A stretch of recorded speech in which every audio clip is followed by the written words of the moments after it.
ចូលឆ្នាំណាត់ជួបស្រីម្នាក់ខ្ញុំតាក់ទងតាម Facebook ចូលឆ្នាំណាត់ជួបស្រីម្នាក់ខ្ញុំតាក់ទងតាម Facebook តែឆាតជាមួយរយប់ណាត់ជួបព្រោះចង់ឃើញមុខរូបថតនាងខ្ជូតណាស់ណាខ្ញុំលេងខ្លួនឡើងមកអែមអ្នកផ្សេងស្មានថាតារាខ្ញុំលេងខ្លួនឡើងមកអែមអ្នកផ្សេងស្មានថាតារាបើកាត់ភូមិគេសួរថាអាលុយតែឯងទៅណាដូចតារាដើរលួងមកជួបហើយខ្ញុំចង់ដាច់ការវិលខួងងើតមកជើងជួបហើយខ្ញុំចង់ដាច់ការវិលខួងងើតមកជើងដូចវល់មិនចាំមិនដឹងតាមពិតនាងស៊ីមពីនឹងតាមពិតនាងស៊ីមពីនឹង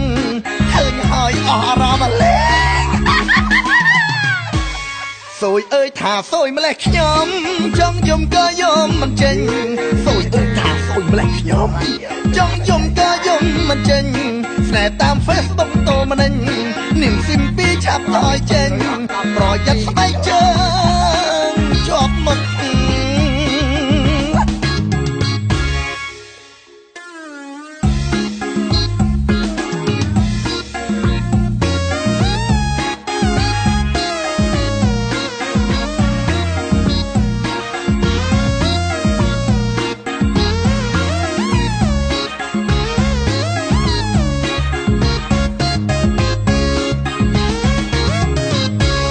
ចូលឆ្នាំណាត់ជួបស្រីម្នាក់ខ្ញុំតាក់ទងតាម Facebook ចូលឆ្នាំណាត់ជួបស្រីម្នាក់ខ្ញុំតាក់ទងតាម Facebook តែឆាតជាមួយរយប់ណាត់ជួបព្រោះចង់ឃើញមុខរូបថតនាងខ្ជូតណាស់ណាខ្ញុំលេងខ្លួនឡើងមកអែមអ្នកផ្សេងស្មានថាតារាខ្ញុំលេងខ្លួនឡើងមកអែមអ្នកផ្សេងស្មានថាតារា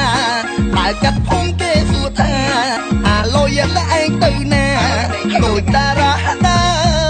រមកជួបហើយខ្ញុំចង់ដាច់ការវិលខួងងើតមកជើងជួបហើយខ្ញុំចង់ដាច់ការវិលខួងងើតមកជើងដូចវល់មិនញ៉ាំមិនដឹងតាមពិតនាងស៊ីមពីនឹងតាមពិតនាងស៊ីមពីនឹងឃើញហើយអស់អារម្មណ៍លេងសួយអើយថាសួយម្លេះខ្ញុំចង់យំក៏យំមិនចេញសួយអើយថាសួយម្លេះខ្ញុំចង់យំក៏យំមិនចេញស្នេហ៍តាម Facebook តូមនិញនាងស៊ីមពីឆាប់ថយចេញប្រយ័ត្នស្បែកជើង